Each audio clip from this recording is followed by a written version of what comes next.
শিক্ষাৰ্থীসকলে সদায় 5টা কথা মনত ৰাখিবা, নহলে গোটেই জীৱন পস্তাব লাগিব।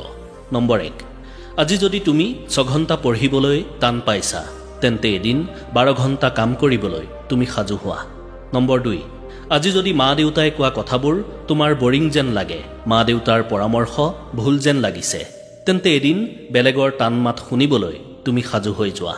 নম্বৰ 3, তোমাৰ নিজৰ সপোন পূৰণ কৰিবলৈ যদি তুমি এতিয়াই কষ্ট নকৰা বা তোমাৰ যদি এতিয়া সাহস নাই, তেন্তে এদিন 10-12 হাজাৰ টকাৰ বিনিময়ত বেলেগৰ সপোন পূৰণ কৰিবলৈ তুমি সাজু থাকা।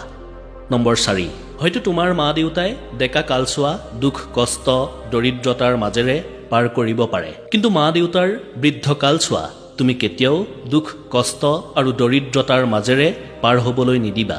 নম্বৰ 5, জীৱনলৈ কিছুমান সুযোগ বাৰে বাৰে আহি থাকিব, কিন্তু পঢ়া শুনা কৰাৰ সুযোগ বাৰে বাৰে আহি নাথাকে। গতিকে সময় থাকোঁতেই পঢ়া শুনাত গুৰুত্ব দিয়া, নিজৰ ভৱিষ্যত সুন্দৰ হ'বলৈ এতিয়াই কষ্ট কৰা।